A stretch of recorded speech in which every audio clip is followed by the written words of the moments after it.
Hi, I'm Bonnie Benjamin, and welcome to Shining Lights, where we look at the very best of our community. My guest today is Chief Jeffrey Parker from the Athol Fire Department. Chief Parker, thank you very much for being here. Thanks for inviting me. We could talk for a long time. We can. But we're just going to get started and make it as concise and as good as we can for all our listeners today. Okay. And we're so glad to have you. So the beginnings. Let's talk about you personally as your education experience, whatever you'd like to say. Okay. My name is Jeff Parker. I'm the fire chief. I'm a lifelong resident of Athol. I've lived here my whole life, enjoyed every minute of it. Married my high school sweetheart 35 years ago. We've raised all of our children and grandchildren here. I have 3 boys, aged 33, 30, and 21, and 2 grandchildren, 4 and 8. So they keep us busy and they keep us young, and super glad to have them around. I joined Athol Fire back in 1995 as a call firefighter. About 6 months later, in the spring of 1996, Chief Lee Lozier at the time offered me a full-time position, so I became a full-time firefighter in the spring of '96. Since then, I've advanced my career. In the year of 2005, I was promoted to fire captain, and then in 2015, I was promoted to deputy chief. I served as deputy chief until 2025, when I became the fire chief for the town of Athol. So exciting. When I heard that news, I said, oh, hometown guy. Kind of a lifelong aspiration for me, Yes. so I'm very happy to be in this seat and very happy to serve the town. I've also served as the chief of fire chief in Phillipston since 2019, and I still serve in that role in a part-time capacity. Oh. As far as my education, I graduated first in my class at the Mass Fire Academy, and I've also, since then, I did a little bit later in my career, but I did go get my associate's degree at Mount Wachusett for fire science, and later received my bachelor's degree in fire administration from the University of New Hampshire. Congratulations. Thank you very much. That's very nice. Thank you. Busy time. Busy times. time. So how many alts are on the squad? How does it work? Because we know we have a location, a relatively new location, Uptown Athol. Yes. And tell us a little bit about how that works. So the Athol Fire Department used to operate out of 2 stations, but our downtown fire station is not staffed any longer. It's just staffed at the Uptown station. It's been that way for over 20 years. So right now we operate out of one station uptown near the high school. We have 22 full-time firefighters, 20 shift firefighters, and then the deputy and myself. And then we also have an office manager. She works part-time during the week, and we also have 12 call firefighters to help complement our department. So if they're needed, you call and they come. Yes, that's how we work Excellent. it. Yep. So we have 4 shifts. They alternate, days when they work. They work 24-hour shifts, and there's 5 people on each shift at our current staffing levels. Now, it's not just for fire, is it? That is correct. So all of our firefighters are cross-trained as EMTs or EMT advanced or paramedics, which means whatever call comes on through 911, whenever 911 calls, we answer the call no matter what it is. It could be a cat in a tree, it could be a medical, it could be a motor vehicle accident, it could be a fire. A large variety of calls that we respond to is whoever's there can respond to any one of those calls. Now, because I do some first aid instruction myself, I tell people that you have to know your address, where you are, and what happens when they call 911. Would you share that with us? So as soon as someone calls 911, it's an advanced 911 system, so the dispatcher should already know what your address is. But a lot of people now don't have home phones, so they call from cell phones. So it doesn't necessarily give an address. It can give a location. They can ping the location to know the longitude and latitude about close to where they are, but it doesn't necessarily give the address like a home phone would. If you called from a home phone, the 911 system would bring the address directly up to them. But because there's so many cell phones out there, they're not attached to an address, so it just depends on where they are. So it's very important to know the location of where you are, and we especially tell our kids this when we visit the schools, to know what your address is, and if you're visiting grandma or a friend or somebody, to at least have a street name and know what the location is that you're at. Because for us to get to you is super important to get there fast in whatever type of emergency we're coming to. All of that is complex, and so you need to know where you are, where you're calling from. That's very important. What kind of range can you have experienced people calling from? Oh, it's a wide variety. You know, we've had lost hikers in the woods in Tully, in Orange, or on Route 2, you know, different locations where people are in the middle of the woods in Bears Den. It's tough to know where the call is going to come from. It makes the job very exciting because no call is the same. You know, it's kind of a little bit of a adventure every day because you never know what the day is going to bring.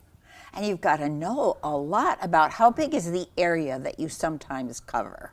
So our general area, our main area is Athol, which is 34 square miles, but we also are front line ambulance for Petersham and Royalston, but we also provide mutual aid to several other communities like Templeton and New Salem and Orange. We're in Orange all the time. So there's a large, you know, pretty much this whole North Quabbin area where we can respond to.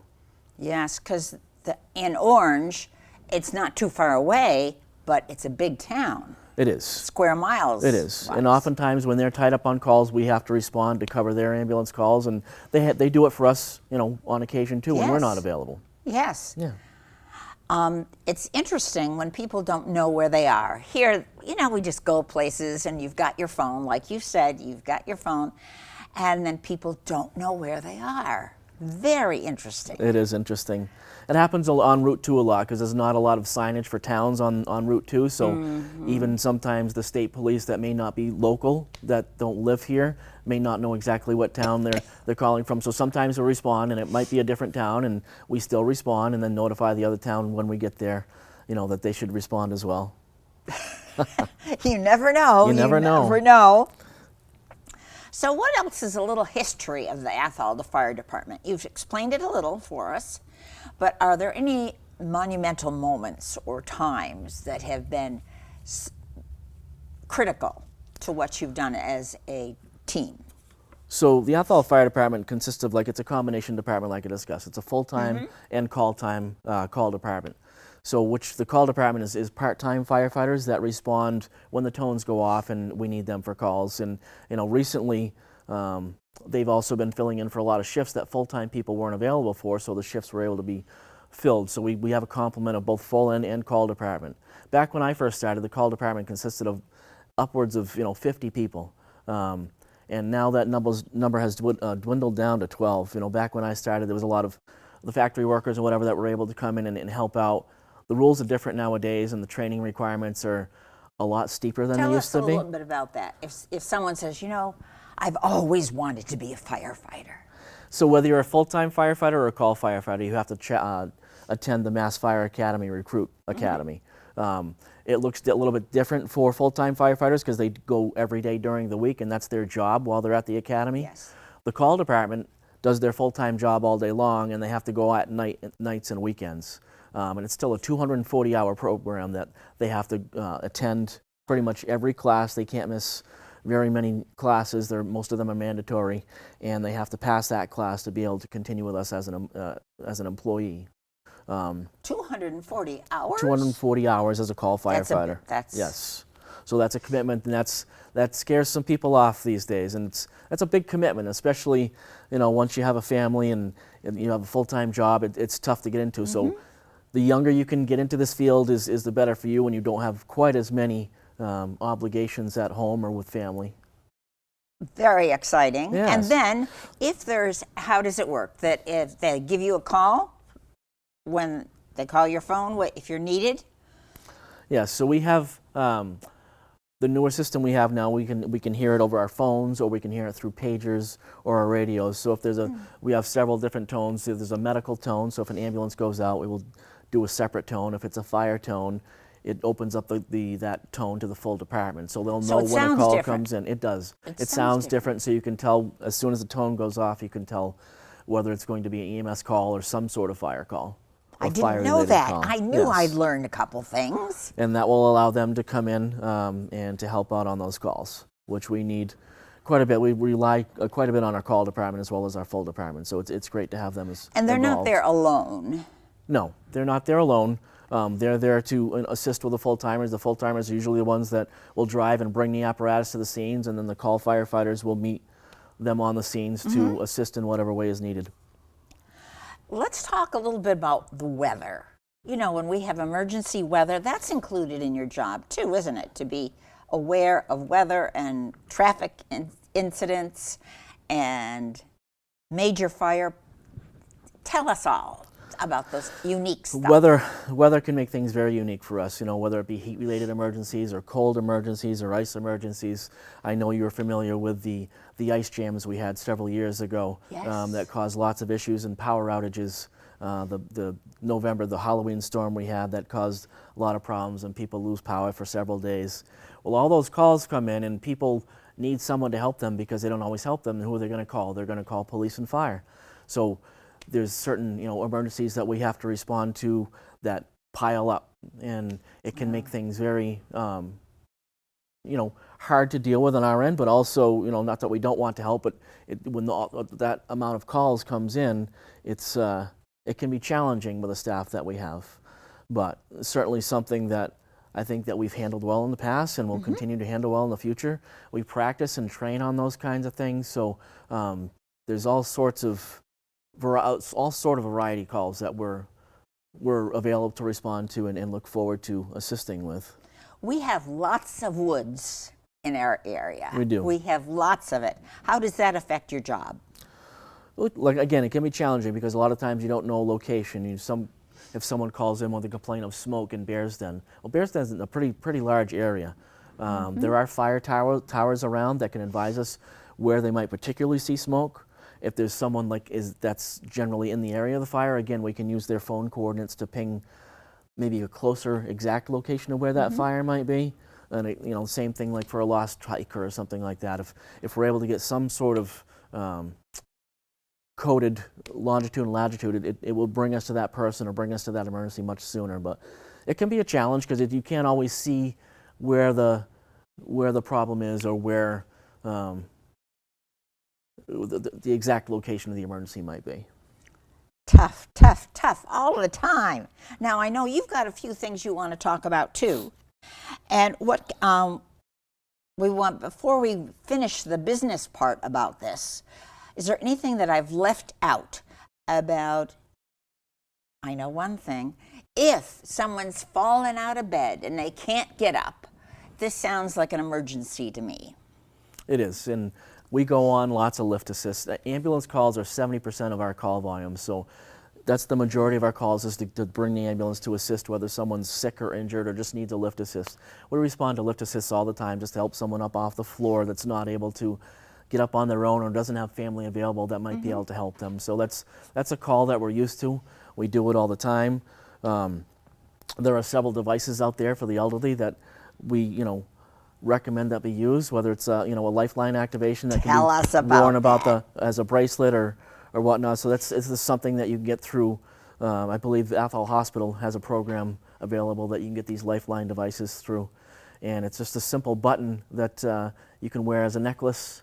That if you're having an emergency, you can push, and it will hear your voice and can record and send it to dispatch, so they can tell us at whatever address we need to go to for someone that may be injured or has a lift assist need. Now, I know there's special people you'd contact, and I think the last time I knew that it was the senior center. The senior center has such a good team of people that know where to get what kind of help, where, and who do you call. They're so good about that. They have so many resources for the elderly that sometimes I think are underutilized, that people like you're asking now, those assets and those things that the elderly people might need are there for them, and it's just there for the asking. So the senior center is a great outlet to reach out to look for those types of things. Whether as well. you're in Athol or Orange, Absolutely. It doesn't matter.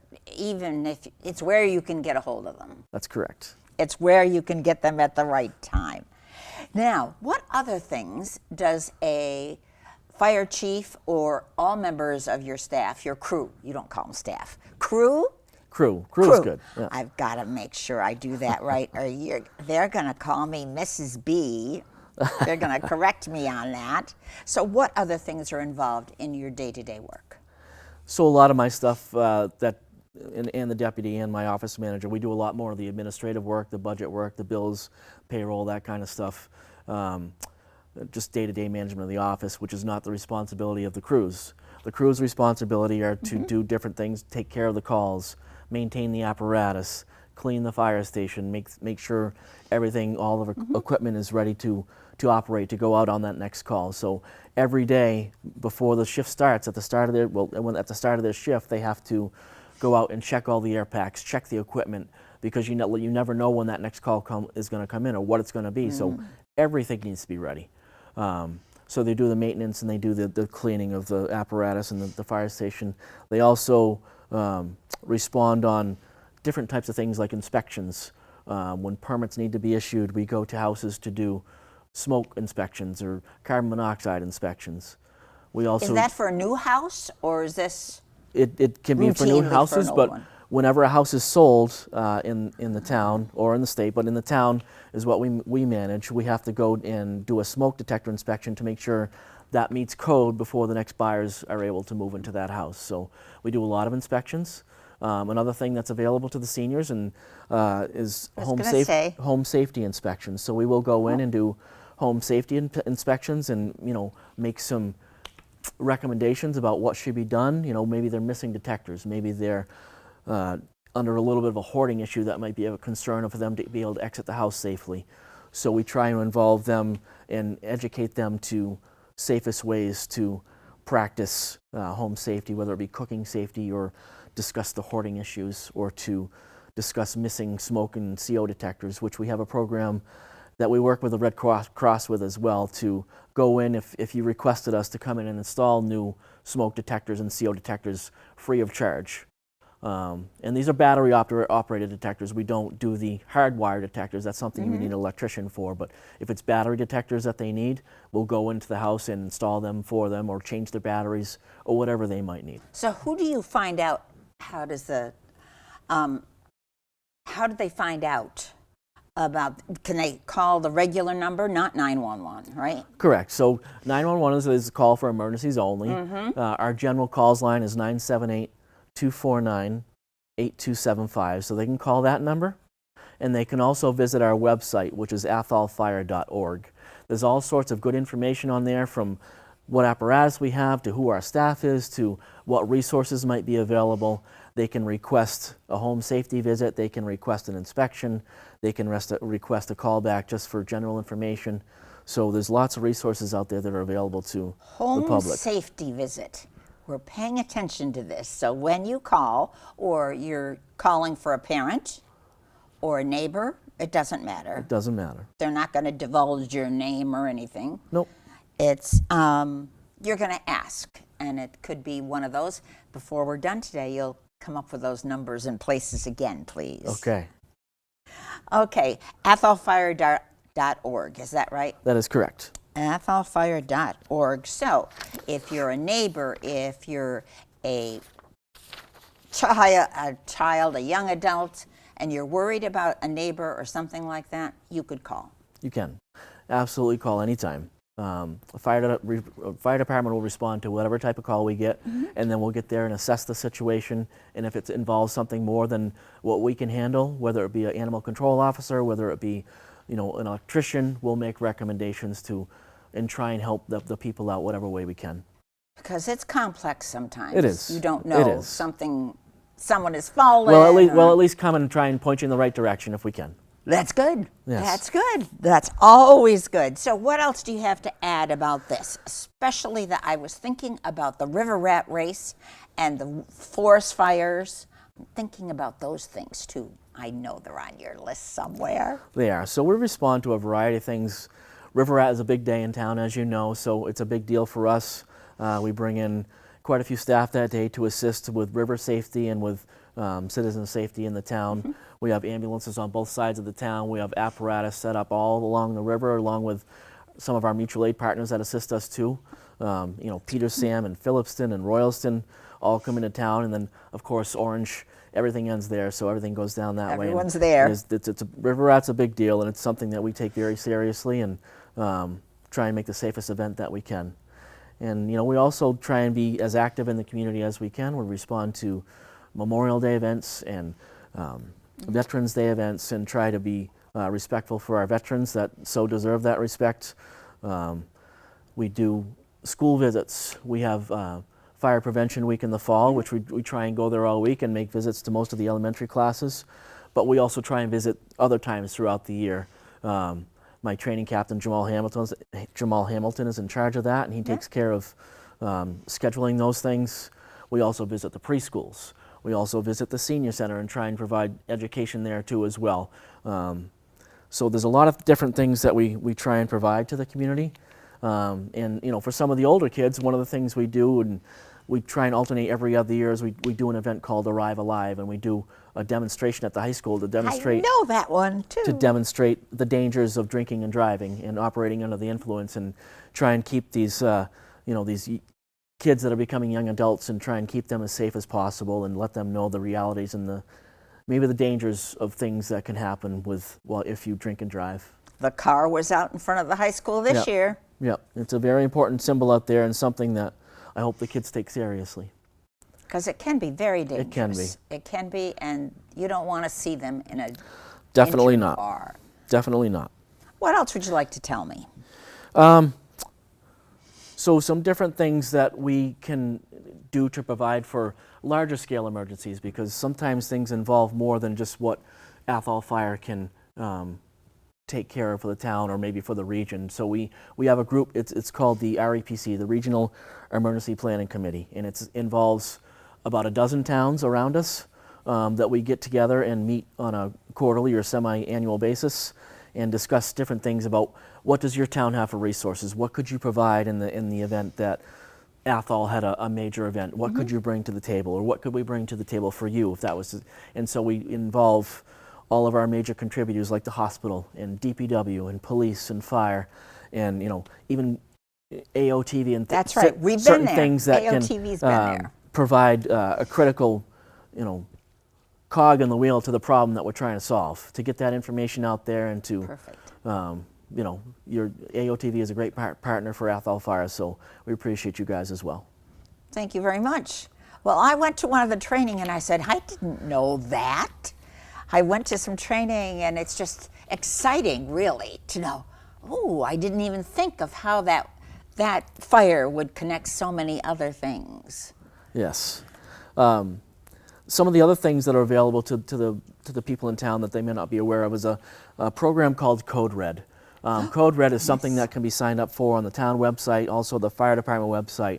But Code Red is an important tool for the citizens of town to have, whether it be through their phone, email, whatever, for notifications for certain types of bigger emergencies, whether it be a road closure, a major road closure, or a major event coming up that we may need to address, that people should be have the knowledge of what's going on, and we can expand that to send that information out to the whole town, or we can do certain geographical areas if it was just involving, you know, a small neighborhood that we didn't need to notify everybody. So how does that work? So you will not receive notifications from Code Red unless you sign up for it. It is something that you can sign up online, but anytime anyone is having trouble or would need assistance, they can just contact the fire department, and we'll be happy to help get them set up on Code Red. Especially if you're a handicapped individual? Yes. Or elderly, that would be, who else would be a good choice to be on Code Red? Everyone, I think, it's a good option okay. to be on Code Red, and I agree. It's, you know, it serves better for maybe the elderly or special needs, that it might be helpful for them to have quicker notification of things, so they have more time to contact family or whatever they need to do to maybe evacuate their property if they had to, or just to have the resources they may need to maybe go get that extra gallon of milk and bread if they had to. And the fire department also utilizes different resources from the state that people may not know about.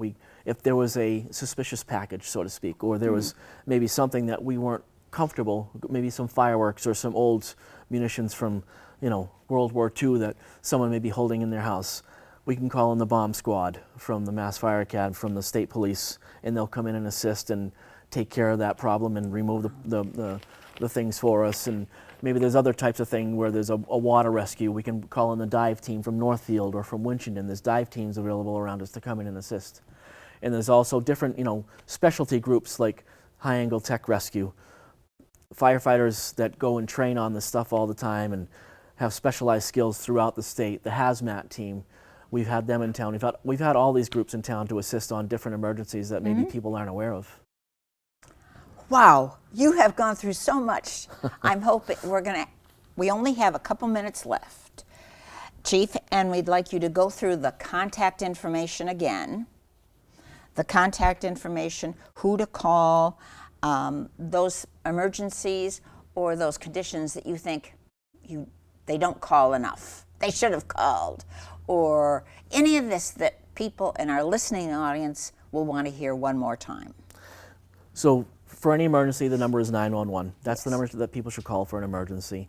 And emergencies are different for everybody, so I can't tell you what your definition of an emergency is because it might be different from somebody else. That's right. But what I will say is that, especially for the elderly that may not want to call, if you think there's any chance you want to call, call as soon as possible. Those minutes can make a big difference. Call the ambulance as soon as possible. I don't care how many times we've been to your house, we'll be there to help you no matter what you need. For general calls or general information, you're going to call the fire station at 978-249-8275, or you can visit us at atholfire.org. All of that is great. The training goes on all the time, doesn't it? Training goes on all the time. It never stops. And we have annual mandatory trainings, and we still have several elective trainings that we take every year because we have to stay sharp. Things always change. Just for example, electric vehicles and solar batteries in people's houses. Things aren't always the same as they used to be, and we always have to be ready for that next emergency, whatever it might be. Wow, I feel like I've just run a marathon having talked with you about covered so many things. Thank you so much for doing this today. Thanks for having me. Let me go down my list to see if there's anything else. We talked about history and what else in the ambulance, the 911 systems, and what about those teenagers? You know, I think the safety and what's the program called when the car is in front of the... Arrive Alive is the program that we put on at the high school. We do try and get our high school individuals involved also in trying to become junior firefighters, because that's our lifeline. That's where we want to see people coming from is from our local schools. And we'd love to help and assist with any way we can to get these young kids involved. That's right. And so they just call to ask. Yeah, and if I can just end by saying that my staff and my crews are amazing. My leadership staff of my deputy, my 4 captains, top-notch people I would trust with my life on any type of call, and the crews that serve them and serve me. I can't think of a better bunch of people to have working for me and for the town of Athol, and I'm proud to have them all. Thank you very much, Chief. Thank you. Thank you so much. This has been Bonnie Benjamin. My guest has been Chief Jeff Parker of the Athol Fire Department. We know they do a lot more than just put out fires. So thank you very much for doing that, and we'll be looking for you as on the streets. I'll be here. Okay, thank you so much. Thank you. Bye-bye. Bye.